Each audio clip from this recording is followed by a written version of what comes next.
My topic today is damaged skin barrier and how to fix it. This happens a lot, especially in the winter, but it can happen throughout the year. The acid mantle is made up of sebum and sweat, and I will be putting up a lot of pictures so you can have a visual as I'm talking about this information. This is the first protective layer of the skin barrier. The acid mantle reduces skin inflammatory reaction and helps to prevent production of acne, redness, and dryness, and keeps the skin healthy. How do you know if your moisture barrier or your acid mantle is damaged? If your skin burns or stings when you touch it, feels inflamed, you have redness and inflammatory like around your nose, around your lips, or you have breakouts or acne, those are all signs of broken moisture barrier or unbalanced acid mantle. I am glad you're here because as an esthetician, examiner, beauty therapist, this is one of my favorite topics, and it also happens to be one of the most misunderstood. So I'm going to have again a lot of notes here for you to understand what I'm talking about. So very quickly, if this is your first time on my channel, my name is Maria and welcome to Aglaia Aesthetics Online, where I share, teach everything to do with health and wellness, beauty care in a balanced way. Oh yeah, sometimes I will put some traveling that I do. But if you disagree with me, please do it respectfully. And if you have not subscribed, please click on the notification bell so you don't miss any of my educational tutorials. When there are a disruption in our skin, any type of lesions, cuts or wounds, its ability to retain moisture significantly decreases. And when your skin can no longer retain moisture effectively, not only means that your skin is going to be dehydrated, it also means it's not going to be at its prime health. You're going to see redness, sensitivity, increase in dryness, breakouts, aging, acne scars, dark spots, and so many other issues. And it will increase over time if you're not going to take care of the problem. Some of the most common signs of damaged skin barrier is inflammatory or inflammation and irritation, rashes and contact dermatitis, rosacea, eczema and psoriasis, roughness, flakiness, peeling away, and cracking, sensation of tightness, especially if you're using wrong products, overlying or overly sensitive skin, stinging and burning, especially when you apply products, increased breakouts, skin infections, especially with bacteria and fungi. The skin is the body's largest organ, and it is responsible for protecting us. So it's basically almost like saran wrap, and it protects us from viruses, bacteria, other pathogens, along with regulating body temperature, sensations such as touch, heat, and cold. The outermost layer of our skin is our stratum corneum, which sits up on top of the epidermis. This layer, the corneum, is our body primary barrier between the delicate internal workings of our body and the environment. There are three factors that I want to talk a little bit more that produces this barrier of our skin. First is the lipid layer. It is the intracellular lipid located, or matrix, which is located inside the stratum corneum. This fat or lipid layer is responsible for regulating water loss throughout the skin and physically prevent the entry of pathogens. Now the second one is the acid mantle. It is a very thin layer, slightly acidic film on top of the stratum corneum. It is a mixture of water-based and oil-based compounds. The acid mantle, when healthy, inhibits the absorption of growth of unhealthy bacteria, viruses, fungi, pathogens. And the acid mantle is approximately between 4.5, the pH, and 5.5. So we have a fat layer inside the corneum, and also we have this thin layer throughout the skin. Now the third, the microbiome, or the ecosystem of microbes that lives on the top of the skin. Some people say, oh, gross. Yeah, but the combination of all this fat, and which is the sebum, and the water, which is the sweat, and the lipid layer, and also the living microorganisms on top of our skin, what it happens is that it's responsible for fighting and neutralizing pathogens, and also educating our immune system against potential threats. It's incredible how everything works in harmony. There are 5 main culprits of skin barrier damage, and this is very essential. Okay, so first of all, we know that we have 3 things that protects us, but there is things that we do to ourselves to damage the barrier. So the first one is products with an incorrect pH. We already know that the pH of the skin is 4.5 and 5.5. So we need to try to find products that are around that pH. And if we have products that are higher and lower, we have to try to rebalance the skin as quickly as possible. Any products with water-based ingredients has a pH. However, oil-based products have no pH. So face washes and toners are some of the most common offenders when it comes to products with incorrect pH.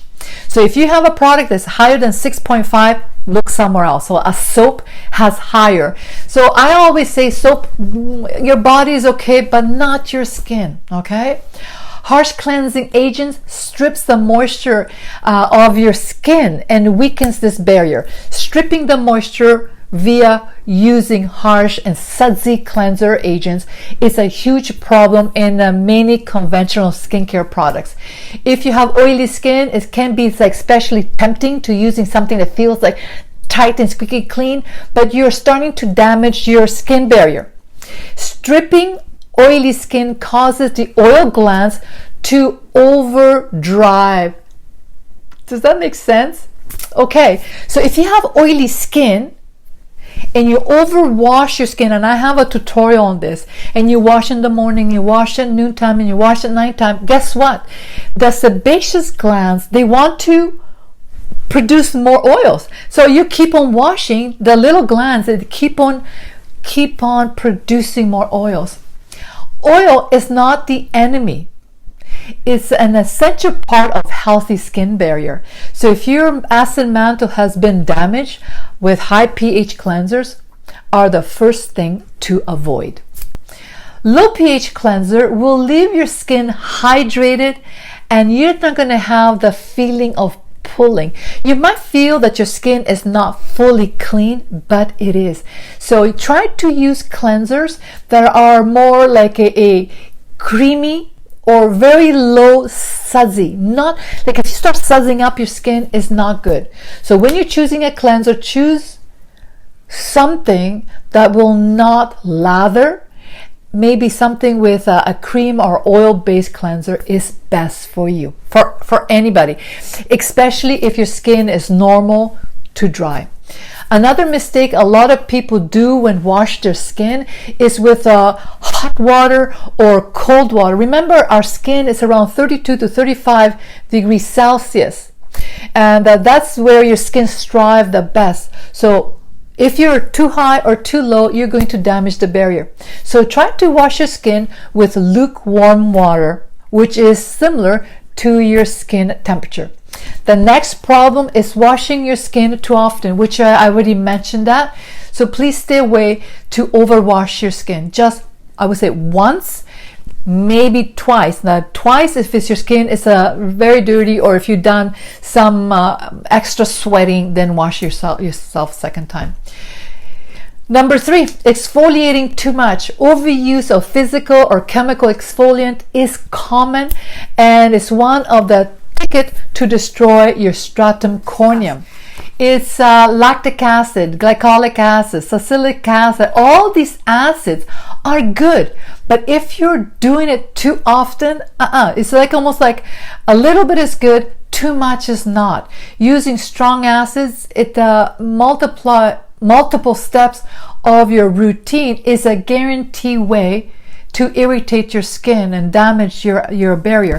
So for example, if you have a cleanser with lactic acid, and then you have a toner with glycolic acid, and your cream with a salicylic acid, too many acids in different degrees onto your skin, it is not good. Continuously scrubbing or dissolving this layer of skin, it causes a host of problems. Do you want to know that? It promotes inflammation and irritation in your skin. It disrupts the microbiome. Remember all the bacteria I mentioned before that creates the beautiful synergy? Okay, destroys that. It can cause an increase in breakouts and clogged pores. It leaves your skin vulnerable to pathogens. So it's not good. So always follow these 5 simple rules of exfoliation. When using a physical exfoliant like a scrub, let the granules do the work. You do not want to put extra pressure. That's number 1, okay? When using a chemical exfoliant, start with once a day, or maybe every second day. If you feel that it's irritating, pay close attention, maybe once a week. And then maybe you can increase if you feel that there's some additional thickness. Okay, so be very careful. Pay attention. Do not only do it what the product says, because sometimes the product might say use it twice a day, and so you're using it twice a day, and you're noticing that the skin is not improving, or your skin is purging. And again, I have a tutorial on that. Purging means that you are over irritating, like the skin is saying, hello, help, stop. Okay, so be very careful. I usually say an exfoliant like a chemical, I would say maybe once a week. Let your skin do the work. If you do a scrub, maybe once or twice a week. Let your body do the work. If at any point in using a physical or chemical exfoliant you notice signs of damaged skin barrier, just decrease the usage. Number 4, not adequately moisturizing your skin. This is especially common for those with oilier skin barriers, but it compromises your skin barrier, especially the lipid layer. Do you remember the lipid layer in the corneum? So you do need to moisturize. Find the right moisturizer for your skin type. That's all. Not adequately moisturizing is another common error when it comes to skin care and healthy skin barrier. This is an especially tempting pitfall for oily skin, who thinks that cutting back on moisturizer will minimize the greasy feeling, and that is not true. Because if you really think is that the oil glands will keep on producing those oils, but the fat layer found, the lipid layer found in the corneum layer still needs to be nourished. It's a 2 separate subject. On the other hand of the spectrum, dry skin types often underestimate how much moisture they need, especially in the colder, drier months. But again, do not over moisturize, because if you over moisturize, is something that you must know. If you have dry skin and you over moisturize, you moisturize in the morning and then at 10 o'clock and then noon, and you keep moisturizing your hands and your face, what's going to happen is that the oil glands are going to do the opposite. They're going to get lazy. So I would say moisturize twice a day, and if you feel really dry, maybe 3 times a day, but that's it. If your skin is not adequately moisturized, you're setting yourself up for a whole bunch of new problems. Under moisturizing oily skin causes your skin to go into oil overproduction mode to try to restore the balance. Under moisturizing dry skin can cause your skin to weaken, flake, and crack, leaving your skin more vulnerable to the entrance of pathogens. The lipid layer in your stratum corneum needs high quality moisture, which is the oil, to maintain healthy and strong and play its key role in supporting the skin barrier. The acid mantle also relies on moisture to continue doing its protective job. So it all works together. Moisturizing with the right high quality oils help balance your skin's natural production of oils for a healthy lipid layer and skin barrier.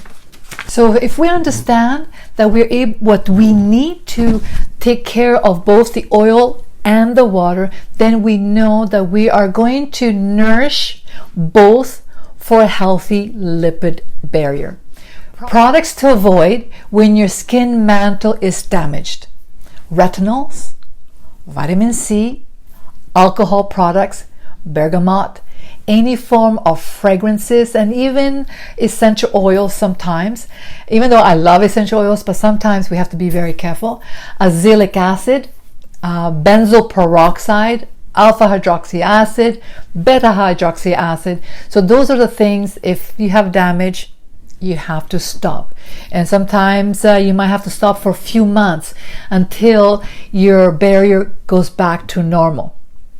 These are the products, however, you should include in your skincare routine: peptides, basic oils, glycerin, antioxidants, shea butter, cocoa butter, amino acids, hyaluronic acid, dimethicone, ceramides. These are all things that you can add to your skincare, especially if you're damaged. So stay away from all that peeling and start putting in all these cozy creams, because you need to kind of soothe your skin back.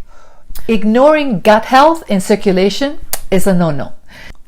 I talk a lot about nourishing the lipid layer and the acid mantle, and we couldn't finish the tutorial on the skin barrier without more thoroughly addressing the microbiome.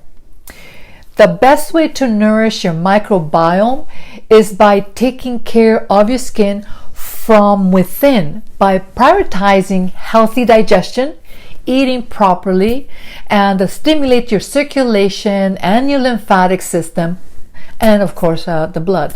Diet: eat a lot of omega rich foods like flaxseed, walnut, chia seeds, fish oil, probiotics. Eat a balanced diet. This is going to help your skin immensely, and most of all, by taking care of your gut by taking probiotics, prebiotics, and supplementation, and I do have a link below. Acne treatments, medication, benzyl peroxide, Accutane, antibiotics, these all weaken the skin barrier. If you are on all these medications, I'm not saying for you to drop the medication. No, I'm not saying all that. I'm just saying, why are you getting the breakouts? I have a couple of tutorials on fungal acne, hormonal acne, basic acne. Please look at them, because these are all to do what you put into your stomach, into your colon. It will come out. So garbage in, garbage out, basically. Just very quickly, just a review. Do not overwash your skin, maybe once or twice a day. If your skincare have ceramides, certain cholesterol, certain oils, fatty acids, all these ingredients will help repair your skin barrier. Your skin, yes, is vulnerable because it's depleted of all these ingredients. So if you follow the step-by-step that I mentioned in this tutorial, you will repair your barrier. Please avoid potential irritants, allergens, remove all the fragrances and all the acids and essential oils that will irritate the skin, and incorporate only one active ingredient at the time when you see that your skin is going back to normal.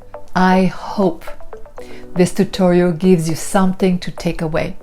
Please share this tutorial with your friends and family, especially the individuals that you know that something is wrong with their skin. So if you have pH, acid, mantle, or moisture level has been damaged, this is the time to take action. Stop the irritation, use better products, take care of your gut by eating proper food, good diet, take your supplements. Slowly but surely, your skin will get back to normal. And keep it simple. Till the next time, take care.